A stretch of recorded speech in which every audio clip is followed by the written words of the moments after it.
Yep. I just wasn't on. So remember when I said you had to be on top of the microphone? Gotcha. It was very. Gotcha. I'm on top of it as close as I'm getting. That was a real thing. It's not a Rob Halford microphone, is it though? It's not a Rob Halford microphone. That would be pretty awesome.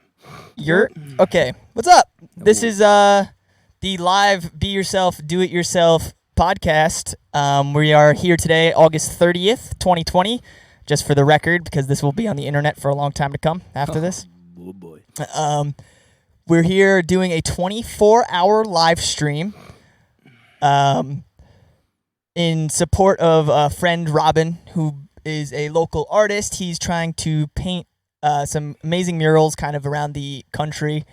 So he's doing one in Queens in September, and he needs a little help with funding for it. So we're doing a 24-hour stream and a couple podcast episodes, and I have my dad here. Hey, how are you? Thanks for being here, Dad. Thank you for having me, son. We, as usual, How's my hair look, all right? Looks great. Okay, yeah. good. Looks great. The headphones just look very Joe Rogan-esque. Yeah, Joe Rogan-esque. You be Joe Rogan, I'll be Paul Stanley. So as usual, I didn't plan this conversation. I try to keep these. I've been trying to keep these as just a regular conversation as possible. I did one with my mom a couple weeks ago, but I guess at some point I'm gonna have to do. I'll have to plan it when I have like a bigger guest. But since I've spent everybody that I have on here, I know it's like been pretty easy to just chat, right? Yeah, man. All right, so I'm down to talk about anything. All right, so for anyone who's new to this podcast, Brandon Florick is in the house. Yo, Brandon, what up? Anyone who is new to this podcast, it is essentially just about talking about people's stories, authenticity, and like just doing things because you want to be doing them. And for me, I am heavily into music, and a lot of that is because of my dad and him being here. So this is. We even matched today. Look at that. We do, yeah. Nice shirt. Awesome. Nice color. Yeah, Good hair. I got the hat on too. I would have worn a hat. But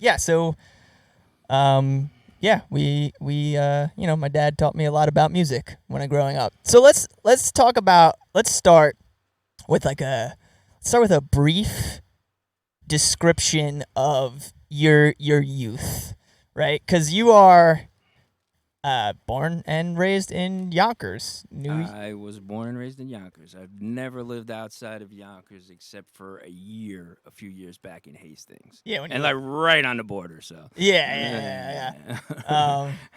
That's pretty crazy because you and Mom are both in that situation where you both have lived here forever. Yep. So growing up in Yonkers, where did you grow up? And a little just like backstory of like you as a child. Okay, so I was born in Yonkers in 1966, so I'm a pretty old fella. My family, I had two sisters, an older sister and a younger sister. My older sister is 6 years older. My younger sister is 3 years younger. My family had a luncheonette on Elm Street. Shout out. 106 Elm. It's a hotspot deli now, but it used to be Mary Lou's Coffee Shop. So I grew up in the luncheonette. We also lived on Elm Street above Bill's Music Shop, 99.5 Elm. Yeah. You're Elm Street. Elm Street, all the those way, tree baby. streets. So we had a luncheonette. My dad passed away when I was young of a heart attack, 1978. So I was in 5th grade. We all went to Catholic school. I went to St. Casimir's. That's just my dad insisted on sending us there. He wasn't super religious, but whatever. So he passed away. We sold the luncheonette. My mom had to get a job somewhere, which, she didn't work in a luncheonette, so she worked in Travelers Insurance for a while. I stuck around Elm Street, went to high school, Sacred Heart, 1980, graduated in 84. And paper route on Willow Street I had years ago. So soon. Yeah. So all right. So I know that the two main jobs I know of you having, we've talked about, is you had the paper route, and you started doing that when you were how old? As soon as my dad died, he knew one of the guys who the newspapers used to be delivered in the afternoon by kids. That's when they came out.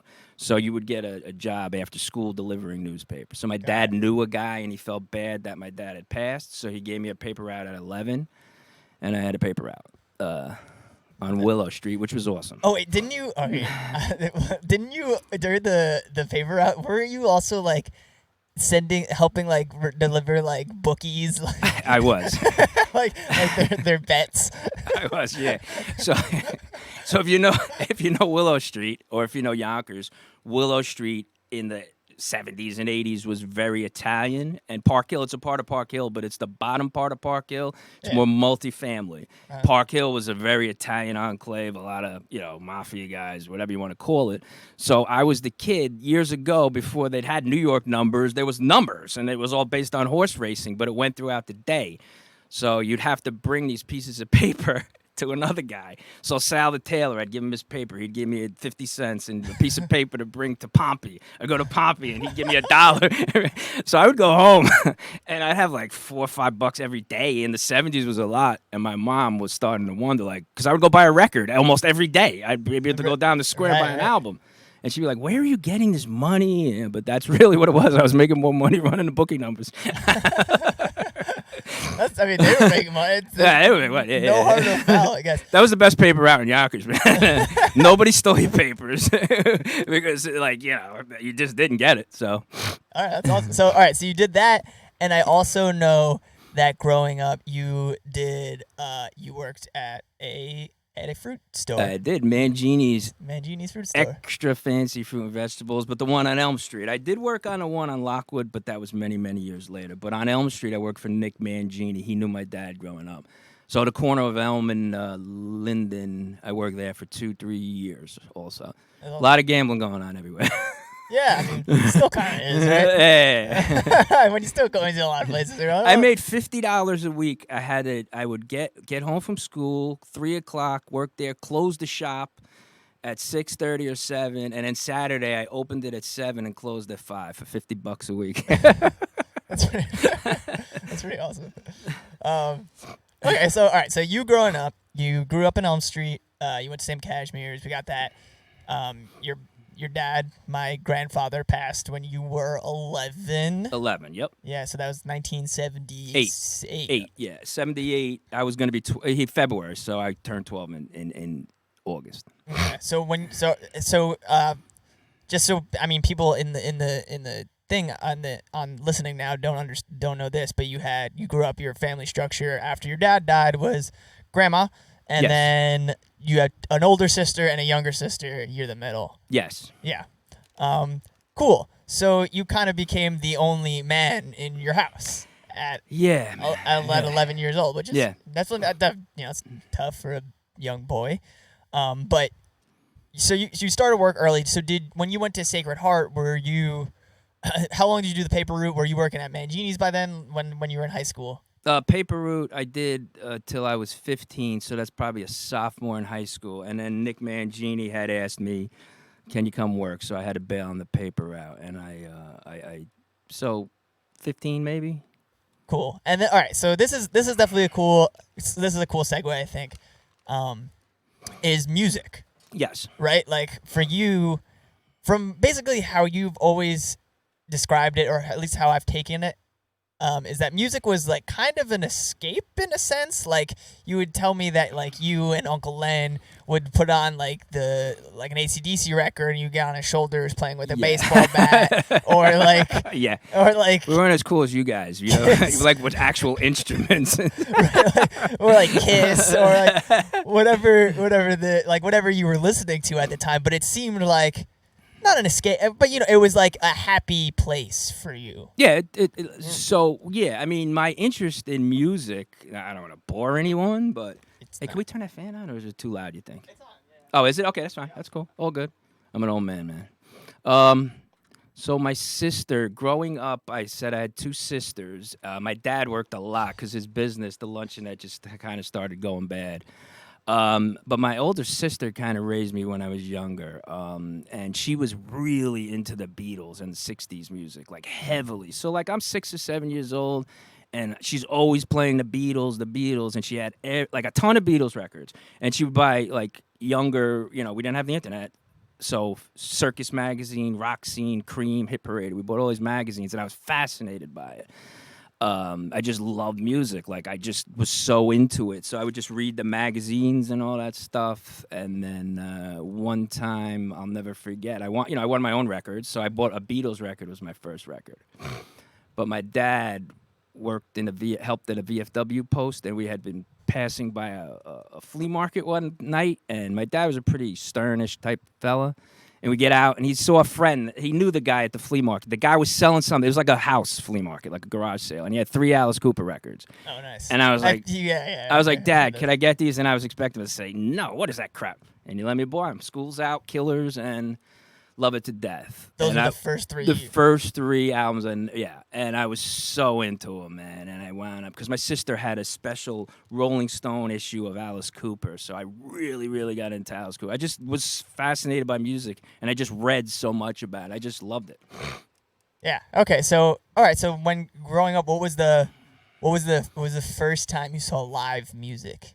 Do you remember the first time, like, or at least the first memory of live music? I would have to. A real concert. Yeah, sure. My Kiss concert. Whatever your first. Yeah. Kiss concert, Madison Square Garden, 1979, July 25th. So you're 12 or 13? 13 going on. No, I'm 12 going on. I'll be 13 in a month. Right. So I'm 12 going on 13. Nice. I went with a couple guys, Eddie Brennan, Anthony, and Stan Sudol. Nice. All right. So the first concert, and that's Madison Square Garden. And now, were you allowed to go to that at 12, 13, or did you kind of? No, yeah, my mom, we bought tickets, and we were all cool. Everything was fine. Oh, okay, cool. Because I remember, didn't you tell me a story once about how you snuck out to an AC/DC concert? Yeah, that's so it's 1980. Kiss is. I'm discovering a lot of music. And if you're a fan of music, or if you grew up at that time, Kiss was massive. It was, I could talk about Kiss forever. But AC/DC started coming out, Judas Priest, new wave of British heavy metal. I started really getting into other bands as well, and I wanted to go see AC/DC. They were playing at the Palladium, which was like a 3,500 seat place in Manhattan on 14th. It was awesome, and my mom was absolutely adamant, "You're not going. You're not going. You're not going."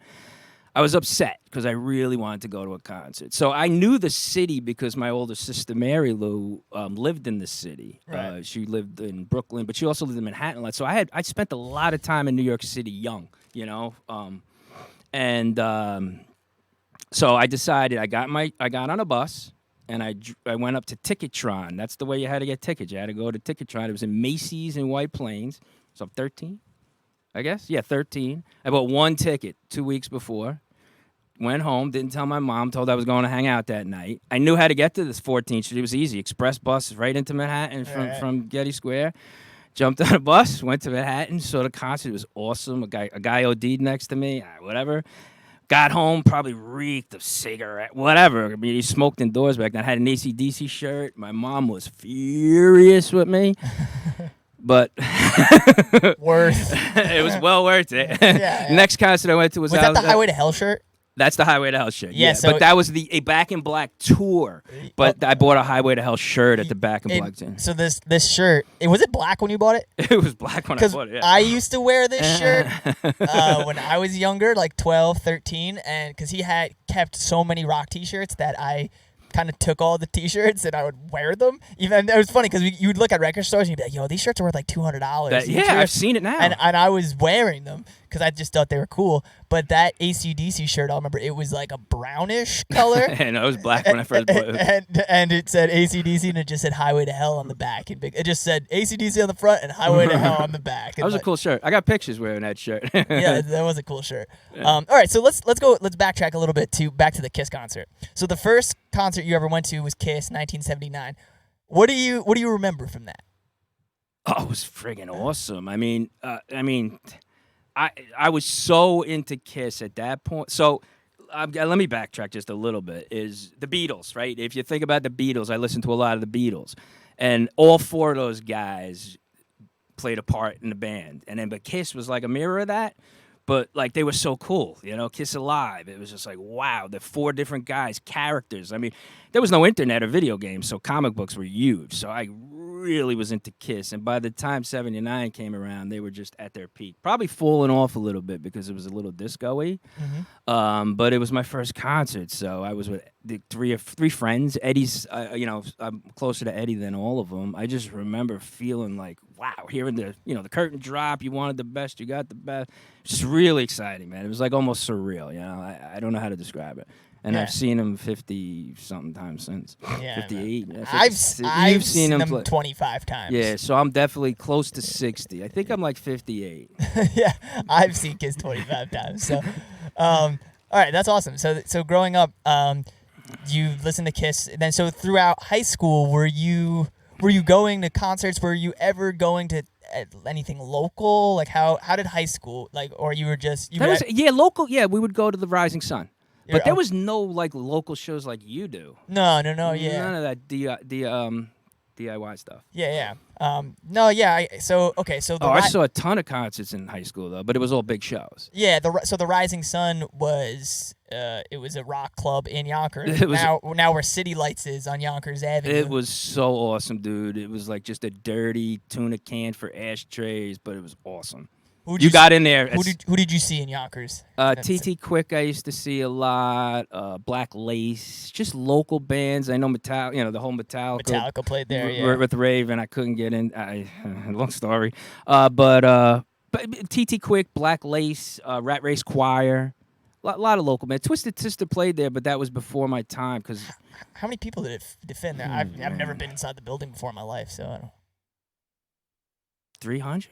Yeah, I don't know, but I'd say 400. Yeah, a couple hundred people. Definitely a couple hundred, but not. It wasn't huge. It was like a Garcia's kind of is now almost. Maybe a little bigger. A little bigger, I think, but not as long, but a little wider. Right. Yeah, a little bigger than that. Cool. All right. So, growing up, you went to Rising Sun. What are some? Is there any memories? Not even doesn't even have to be music wise, but any memories of high school? And maybe I'm putting you on the spot here.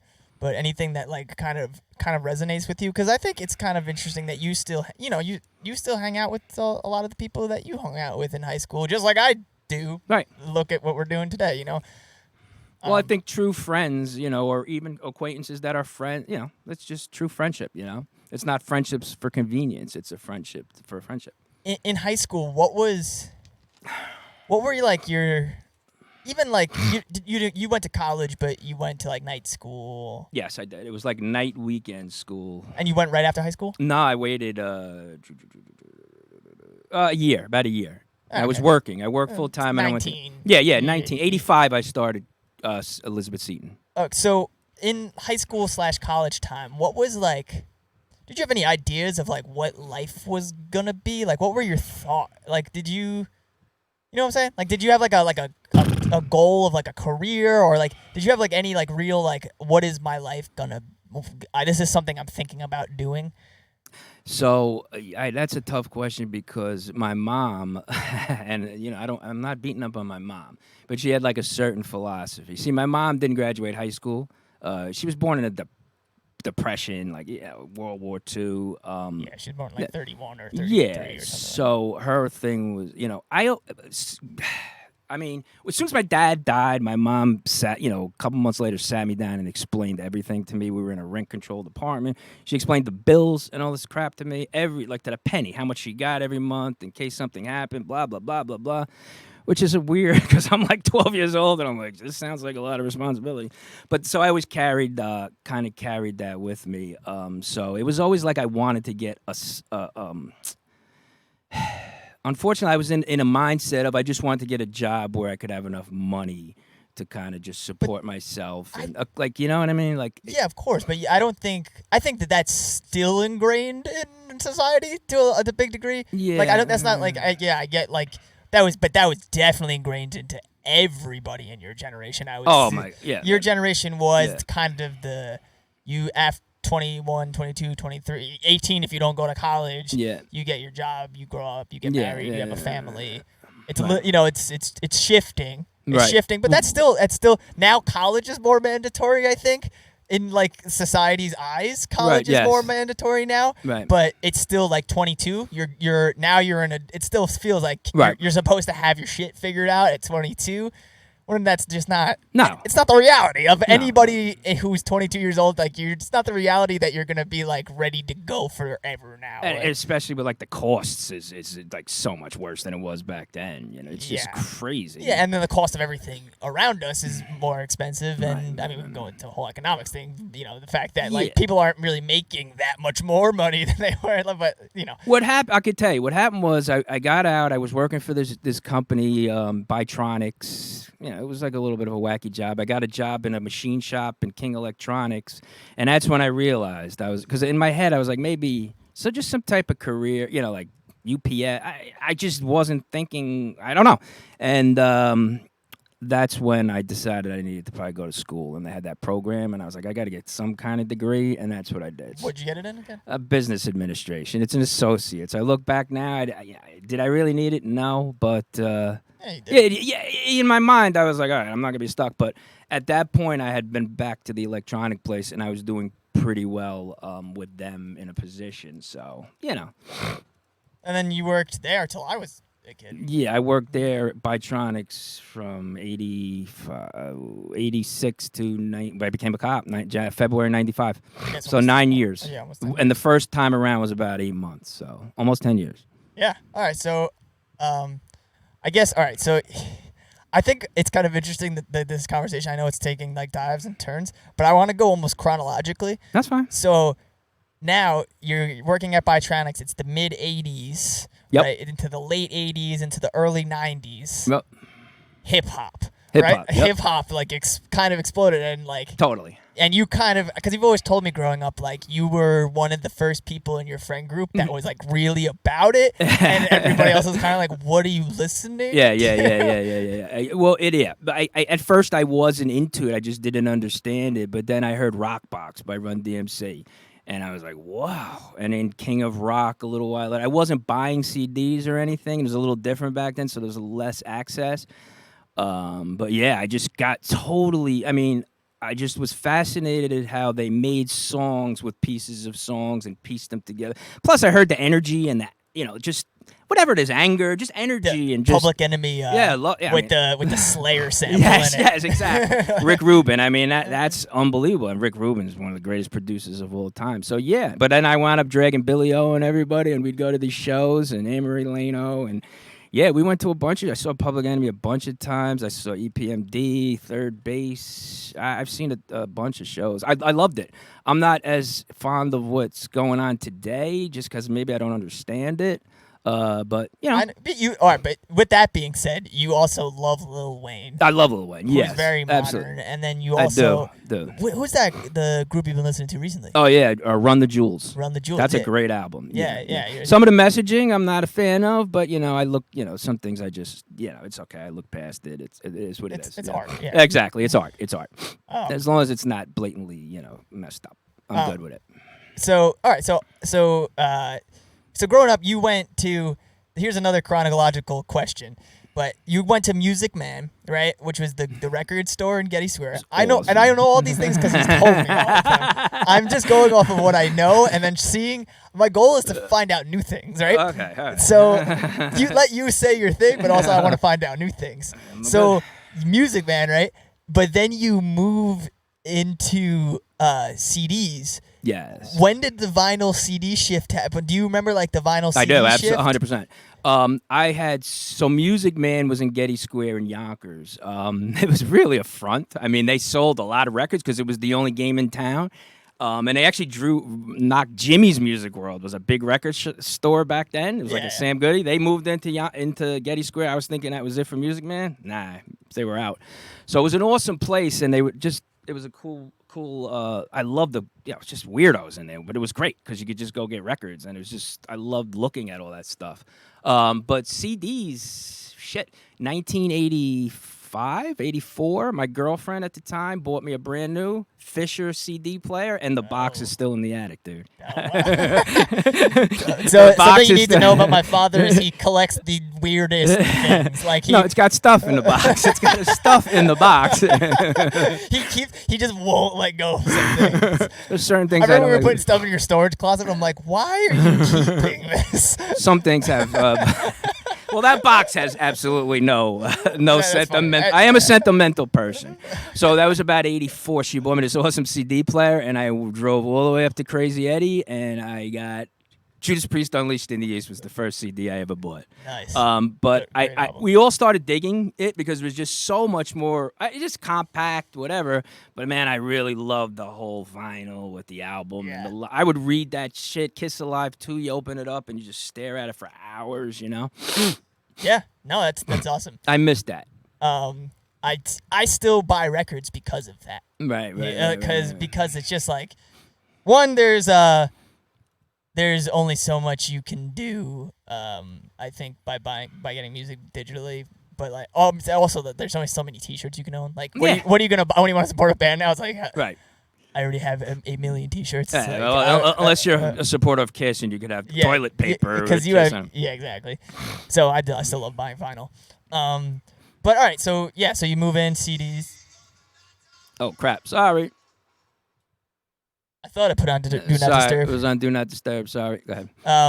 So all right, so you buy. So you were starting to move into CDs. Hip hop's a big thing. Were you ever a cassette guy or not really? Yeah, but that was mostly for the car. Yeah, and they didn't sound that good. Nah, they didn't. 8-track. You want to talk about worse? 8-track. Yeah. Did you ever see an 8-track? Yeah, You've seen them. I mean, those were ridiculous. You would hear half a song and you couldn't fast forward, and the other half would be on the next track. It was bizarre. You couldn't rewind or fast forward. Yeah, not much with cassettes. That was the way to play in the car. Yeah. You know. Yeah. So that was really the only way to play in the car. Word. All right. So we're moving to the 90s. You're Bytronics. You're listening to your metal, your hip hop. Are you going to a lot of? I know, you used to tell me you used to go to a lot of shows. A lot of shows, yeah. Like a lot. Like what's a lot?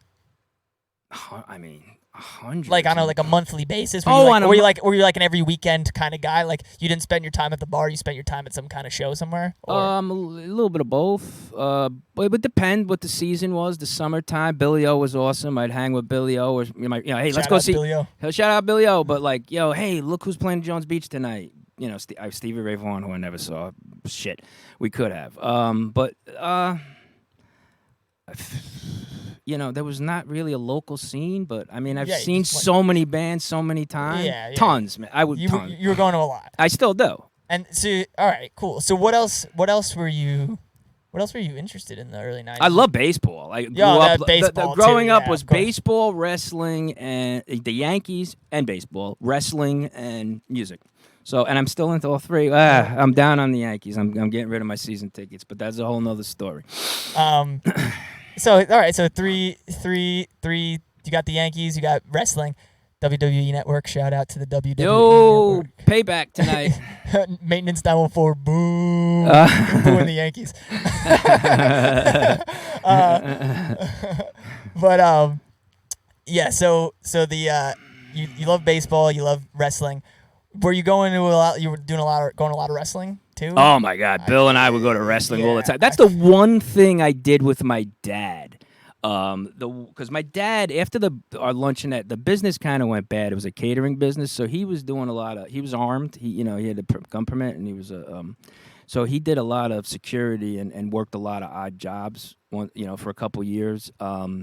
So I loved wrestling, and there was a bar down the street from us called Jackie's Hat and Cane. It's on Nepperhan in Columbus Place, and the referee, the owner of that bar was Jack Lotz, who just passed away recently. And my dad and him knew each other, and Mr. Lotz would take me to wrestling or give my dad the tickets or whatever it was, and I got to meet the wrestlers. And for anybody who's into wrestling, if you know Jack Lotz, he's so famous. He's been in like 5 or 6 movies. He passed away recently, but he was in Hulk Hogan's match when he beat the Iron Sheik, Andre the Giant, a bunch of them. You would definitely know him. But he was a really nice man, and it was the only time I could bond with my dad. But my dad wasn't a big talker, and he wasn't interested in wrestling. He just took me because I liked it. Took you because it was. I mean, again, I'm not bad mouthing or anything. It's just and it's my dad. He wasn't a mean guy. He just there was not a lot of bonding between us. Right. And I was young though. I was 10, 11. Who knows what would have happened if he lived. All right, so we move in. So you wrestling, Baseball. You're going to a lot of baseball games too. Oh my God, forget about it. Yeah, we used to go. Me, Billy O, and Billy G. Shout out to Billy G. We'd go to Yankee Stadium for $1.50 in the bleachers all the time. $1.50 it That's cost awesome. in the '80s, all the time, and sneak in like Schaefer beer and shit like that. That's awesome. You can still bring stuff in, no? Not bottles. Not Bottles. Okay, I got you. Not bottles. So you can't bring a beer. I mean, you can put a beer in a thing, but. Yeah. Yeah. Someone just told me they had brought McDonald's into Yankee Stadium. Yeah, you can do that. You can do that, right? You yeah. can do that. You can't bring bottles. They don't stop you from doing that. No, food, you can bring certain things. It has to be sealed, though. Like, you could bring a bag. It was stupid, but it has to be like a sealed package of potato chips or whatever. Cool. All right, so moving. And I've been to some really good Yankee games, man. And I was there in '96 when they won. I was there, World Series after how many years? I was there when Dave Righetti threw a no-hitter against striking out a rookie Wade Boggs with my mom, July 4th, '83. That's awesome. Some really good games. Derek Jeter's last game. That's awesome. Yeah. We were just talking about baseball cards before we hopped on, right? Because I listen to a lot of Gary V. Uncle Keith has a lot of baseball cards, man. Oh yeah. Yeah, he might be watching. Yeah. But baseball cards are hot right now. If anyone's really interested in I think sports cards in general apparently are very hot. So if you're interested in sports, apparently that's like the way to invest your money right now. So we're cleaning out our attic upstairs. Anybody who knows, my sons live in my house. My ex and I moved out, so they live in my house. But I have so much stuff in the attic that I'm cleaning out the attic with a dumpster in a couple weeks. There's gonna be a ton of crap. There's gonna be a lot of baseball cards. Oh my God, magazines, forget about it. Yeah. All right, so moving into the 90s, early 1990s, what ended up happening was I came around. You did. In 1993. And so... Well, you were kind of around in '92 because you were there, but you yeah. The focus was on you. You knew. And of course, Tyler was born in 92, right, so it was almost like around the same time that like... Yes. And Tyler's my cousin, for anyone who doesn't know, and we have a pretty small, tight knit family. We have four first cousins, me, my brother, and Tyler and Sean, and then we got my two first cousins in Texas. But in New York, it was a pretty small.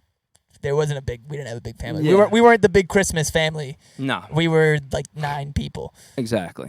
but that's cool. Hey, listen, 2 people's fine as long as in the spirit. Yeah, no, for sure. But so yeah, I came around. Tyler and I came around, I guess. But when I came around, when you came around, what was the? Did you like come around the corner? Yeah. When I come around. Hey, here comes this kid. Let's name him AJ. 94 Green Day Dookie. Green Day Dookie. 1994. It's when punk rock made the mainstream. That is true. But. Yeah, so 93 came around. Where was life at? You were at Bytronics? I was at Bytronics. So Uncle Keith convinced me to take the police test. I owe him that forever. I don't even know if he remembers. And I was on a fence about it. I was doing pretty well in Bytronics, but there was no union. I had no health insurance. I had it, but it cost me like $500 a month, and that's like 1993. That's yeah, it was ridiculous. I was making good money. Like $50,000 in '93, but then you take it. It wasn't great. So Uncle Keith was like, take the test to become a cop, and in my mind, I'm like, me, yeah, okay. So anyone this is just not to cut you off, but anyone that's ever met you in my life is like, I couldn't see your dad being a cop. That's like talks to you as like doesn't give me cop vibes. Well, I don't know if that's good or bad. I don't know, man. I'm kind of proud of my cop career. As you should be. But it's just funny because people are like, I guess people think of cops as like the law. It doesn't seem like that. Well, yeah, I mean, because you got to recognize most people think of the cops as the person that might have pulled them over that one course, time. I get it. Well, me, how many tickets I used to get? Jesus, exactly. That's why I never wrote tickets. Then when they meet a cop and they're like, that dude.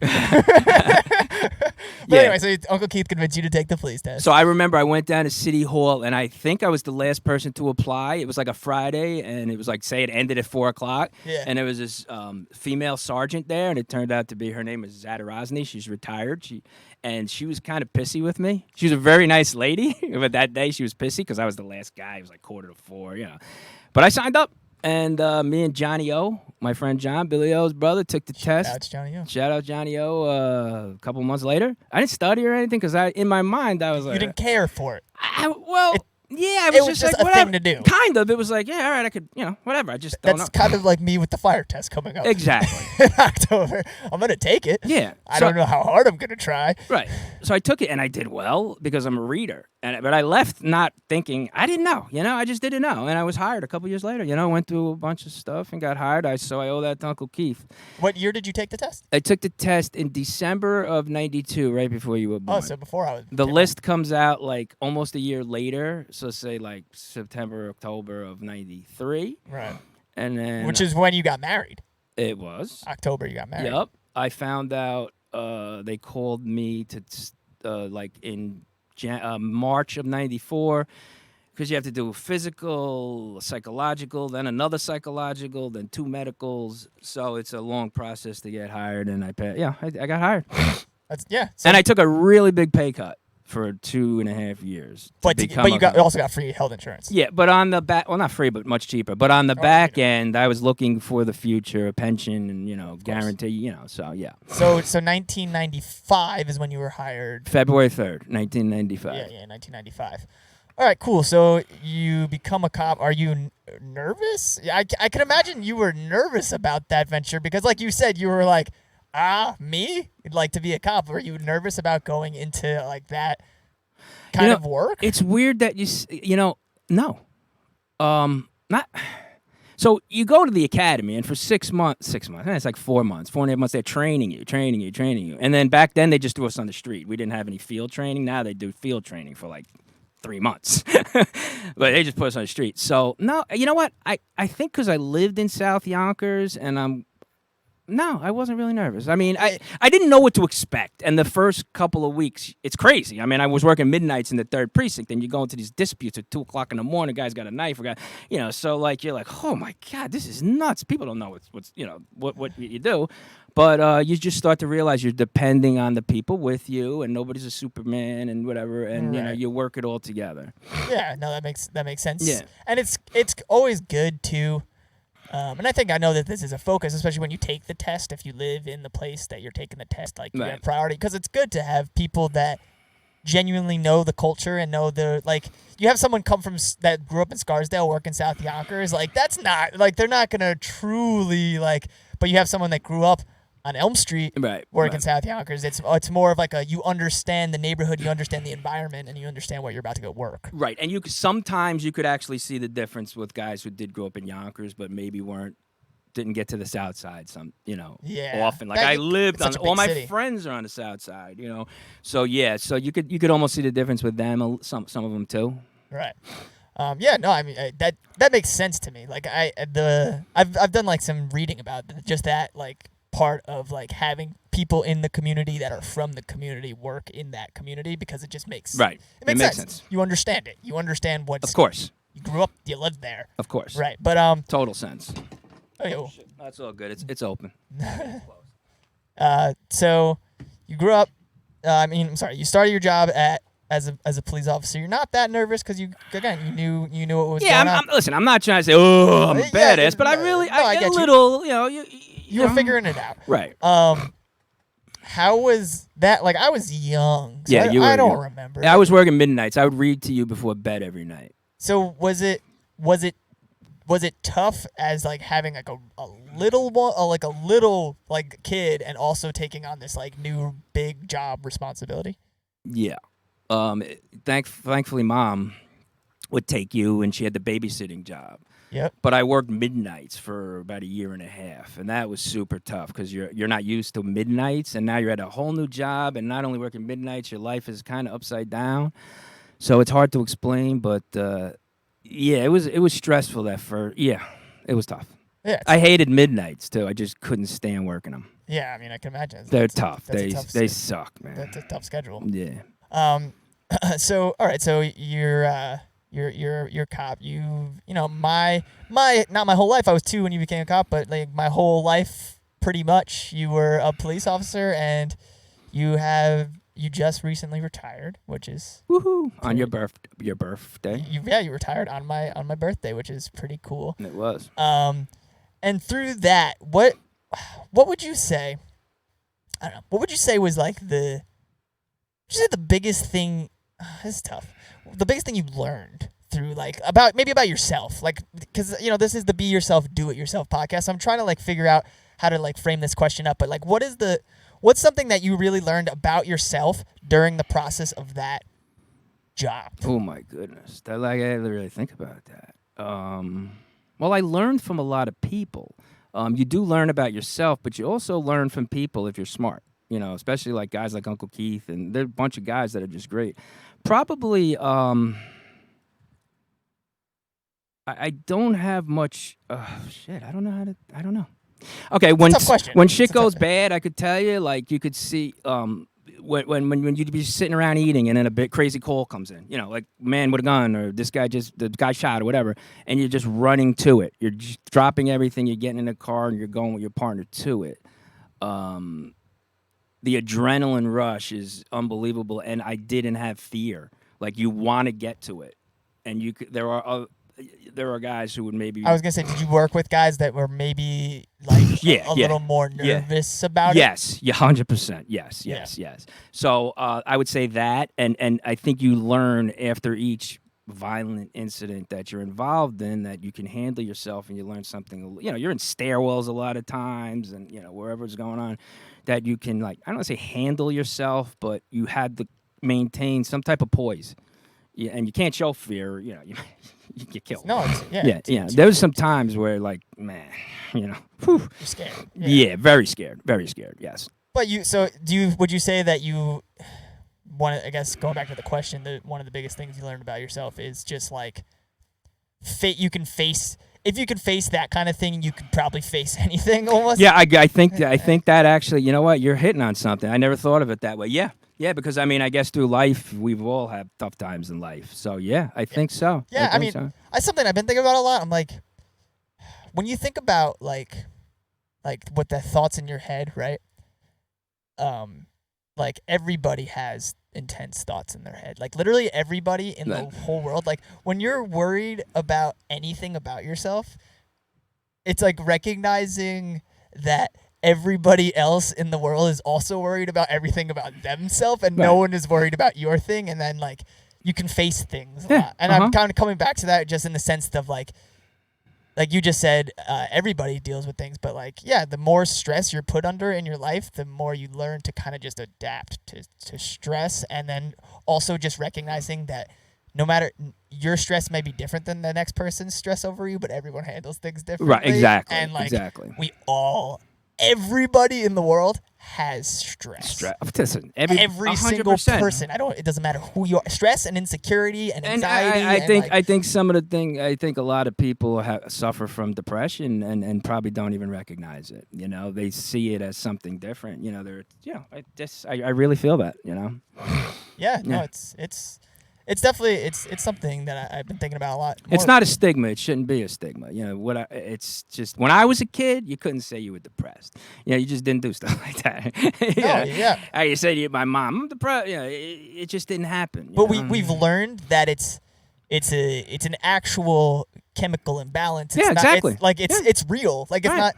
And because you could look at people and be like, well, they have everything. How are they depressed? It's like it's not that. Their brain is imbalanced, and they are trying to adjust to whatever their stress is. Maybe you think your stress is more than their stress, but their stress to them might 100% might be more crippling to them in their life than your intense stress is. But it's I think it is interesting to say that through a job you were put under so much pressure over 25 years, 18 days. 25 years, 18 days. Over those 25 years, 18 days, you're put under so much pressure that you learn a lot about yourself. You learn a lot about your environment.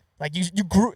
It's not like you lived in Yonkers throughout the whole thing. Absolutely. Born, raised, worked. Yep. You weren't and I have no plans on leaving. You weren't I'm getting out of here. Nope. It was I'm just doing something for my community, and this is where I grew up, and this is where I And I made a lot of good friends, acquaintances, and I'm very proud of some, I don't want to say accomplishments, but just the relationships and the you want to say bridges that were built, but with the community and the community groups. John Muller, who's the commissioner now, I worked with him as his XO for 3 years, and I still reach out to people all the time. All the time that people I spoke with. that you not that were not that were community people, members. Love people, and I know that because you could see it on your Facebook. Right. When you post on Facebook, everybody you have a community around. Like you actually do have a community around your Facebook. I don't know if you realize it. I don't. No. You do. Okay. You do. Yeah, like there's the very similar people comment on your things. Okay. Very regularly, and they're interested in your thing. Okay. Like they're interested in your life. Like and it's. I don't have a very interesting life. So here's all right. So let's because we have a little bit of a schedule today. All right, that's cool. Okay. So we got like 15 minutes. Okay. Maybe a little more. We could probably go a little over, but whatever. And you can come back anytime. Whatever, good. I'm good. We could talk about music. We could talk about this is like that's why I said I didn't need to plan this because it's not hard when you're talking to someone that's Although the light is making me feel like I'm being interrogated. I'm telling you, these aren't my pants.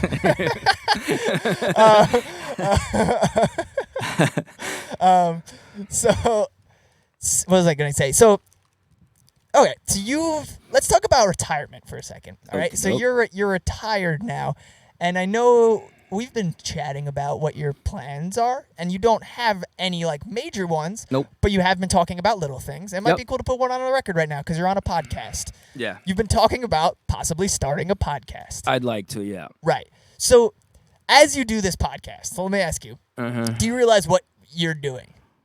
As I do this off podcast? the top of your head, do you realize like what the main thing you're doing right now is? Reaching out, maybe opening up to people that.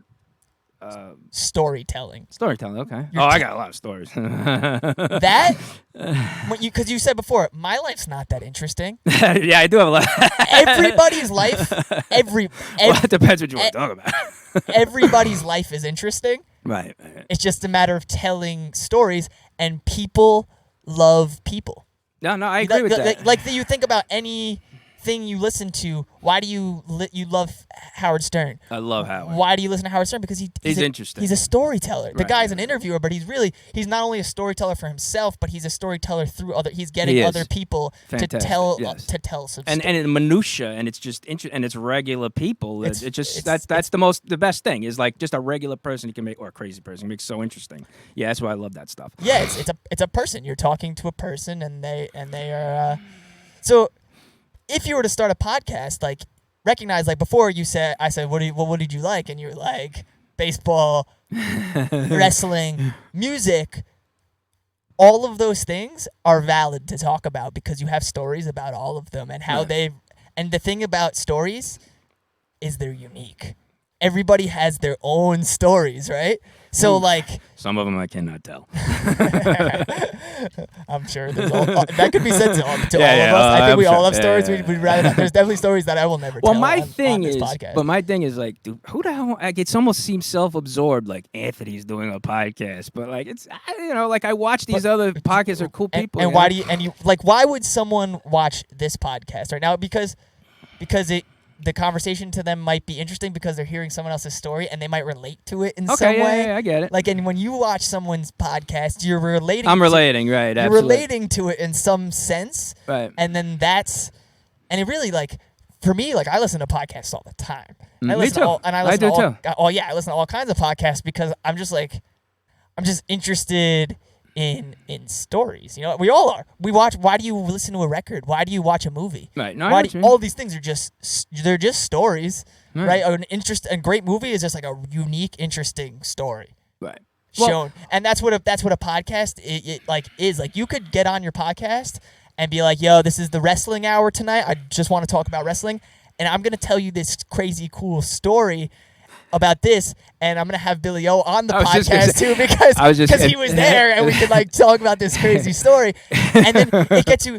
like for this, like if Billy O's this, listening, not to cut you off, he No, had to no. rescue me in the Felt Forum one time. Thank you, Billy O, at wrestling. Thank you, Billy O. Go ahead. or the time he broke his nose, you fucking pussy. Oh, You won't go into the pit. yeah, and then his nose got smashed. And I'm like, yeah, I'm the pussy, and now we're going to New Rochelle Hospital, and you got a broken nose, and I'm fine. I just told you that moshing was not good tonight. But what I'm getting at is that like the saying it's not interesting, it is, and I'll tell you it is because I look at your Facebook and people are interested just in what you do as a person. And you know why you said it's kind of self-absorbed, but like your Facebook posts are never like, ooh, look at me. They're just like, yeah. check out this cool thing. Right. It's very similar going on a podcast. It's just like, hey, check out this cool thing. Let me tell you this cool story. And then of course that there's different ways to tell stories. You listen to podcasts. People do it. Some people do it interview style. Some people do like visuals that they add to their video podcast. Some people, but like there's so many different ways to just get on and tell a story, and it's just like kind of up to the creator of that to figure that out. And I will say that as someone who's literally used this entire, I've been creating things for so long, years. But especially during this pandemic, I've used the entire pandemic to do nothing but pretty much create different things. That's good. And you know what I've done? Nothing. But you learn by doing. Just like anything. Like you learn, like I've learned way more about this and that all this stuff by just it not going the way it's supposed to go and doing and figuring it out and then being like, oh, you know how it would be a cooler way to tell this story? Or you know what would be a cooler way to show this thing? Is like by doing, and you hope to just get better. And it's like it's cool because it gives, for me at least, it gives you like an outlet, but it also gives you like a purpose. You know, like you get up, you start thinking about the next story you're gonna tell and the way you're gonna tell it, and like how you're like, oh, that's gonna be a cool one to talk about. And so, look out for the podcast. I'm gonna help him get this thing set up, and we're gonna get it going real soon. Getting detained in Russia was a big one, but getting detained in Russia. That's a sick story though. Although Christine's like, you weren't detained. I'm like, I was detained. You were detained. I was completely detained. It was crazy. Right, tell that story. Why not? So 2 years ago, right? You're in Russia. 4 years ago. 4 years ago. So I'm in Russia. All right. I'm on a cruise with my girlfriend and her son. It is Russia, Germany, Sweden, Estonia, and Germany. And then we were in Copenhagen. So Russia was 2 days. Every other night was just a day. So if you've ever taken a cruise, you stop at the port. You go out and you do excursions. You buy them before, so you do the excursion. You get out in the port. Well, Russia, they gave us our excursions when we got on the boat, and it was like a big red envelope, and it said, like warning what not to do in Russia. Don't bring anything. Only medication you need. Chewing gum is not blah, blah. And I'm just like, shit, Russia sounds crazy.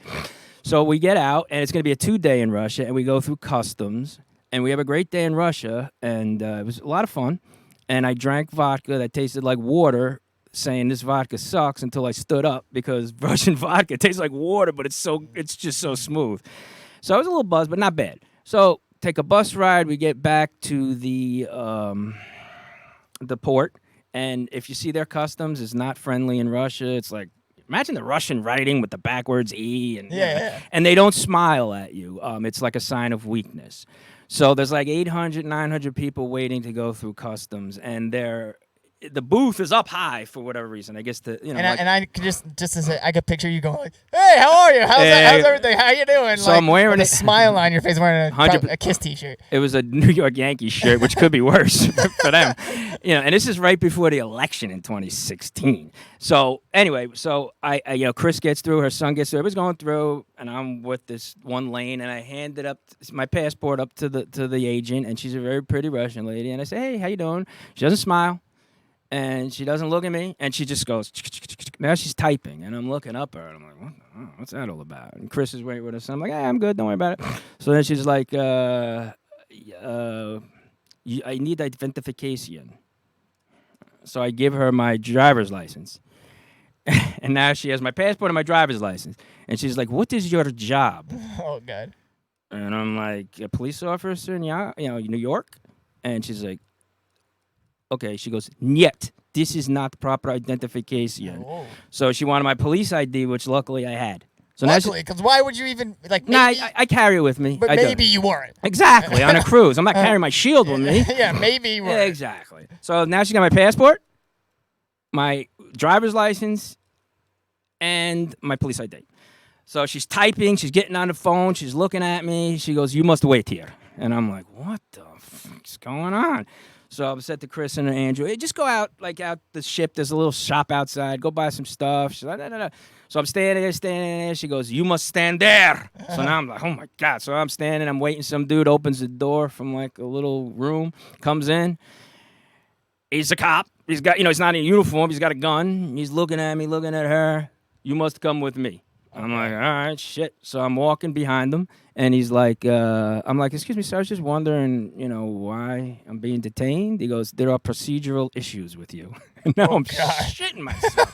Does anybody ever see Midnight Express, that movie? Dude, yeah, it's like I'm like, what the fuck is going on? Yeah, you're moving towards. Yeah. So he walks me down the hall and opens his door, and there's two military guys standing there with like, I don't know, AR-15, I don't know, big guns. And I'm like, what the hell? We walk past those guys. We go into a big office. And the only thing in the office is a computer, a giant table, a conference table with two chairs on it, and a little desk.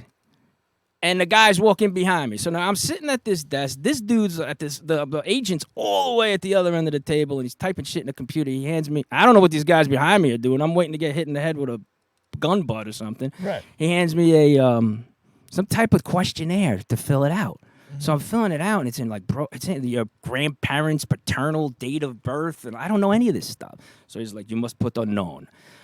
I do it all. He's reading it, and he goes, "You are a lieutenant in police department. Is this big job?" And I'm like, "Nah." Trying to like downplay. No. But the one thing I did screw. Small job. Right. One thing I did screw. I'm in charge of one other person. Right. The bathroom guy. I'm in charge of the bathroom. But he says, "How many people are you in charge of?" And in my mind, I said 650 because that's how many guys are on the job. But it really wasn't. I just was so friggin' nervous. Yeah. So he does all this shit, hands me my stuff back, and he goes, "You're returning tomorrow?" And I was like, "I think I'm going to play bingo on the boat with the old people." I don't know if I'm getting off the boat after this experience. So and you got the two guys behind me to hold with the guns. Dude, I don't know what they're doing. You're about to get whacked. That's what I thought. I was going to get hit in the head or something. So I go outside. Now Chris, of course, is like buying something. I'm like, "Please, come here. I want to just get on the boat." Got on. I go to 2 shots at the bar. Boop, boop. And I really considered not going back the next day. The whole day I did. I was shitting myself going through customs, and it was fun. Yeah. Anyway, it was kind of funny to just think about it. I was terrified. Yeah, that was funny. All right, that's awesome. So we have a little bit of a schedule today. Okay. But I think we talked about a bunch of stuff. We talked about music. We talked about your job. We talked about your retirement plan, which is the podcast. Potentially. Definitely gonna happen. Definitely gonna happen. And no, thanks for coming on to my podcast. Thank you for having me. Thanks for always supporting the craziness of the things that I get myself into, and you could have definitely ended. You told me before that grandma always pushed you to like figure that financial success out, and I can say that you never do that. You're very supportive of I don't want you to be stressed out. You'll figure it out. I did. If I can figure it out, anybody can figure it out because I'm not that smart. But yeah, thanks. I always appreciate your support. And Thank you, buddy. We'll do this again because there's definitely a lot more that we could probably chat about. Sure. But you know what we'll do? We'll do it when you get ready to drop your first episode of your podcast. We'll do another one of these to promote your podcast. That'd be a good one. Rock and roll. So yeah, thank you for anybody who tuned in, who's been here listening to the conversation. We have Robin painting. We're gonna bop back to him, and we are trying to raise some funds throughout the day. I think we're pretty close to $2,000 so far, which is pretty amazing. We're gonna be live until 8:30 in the morning tomorrow morning.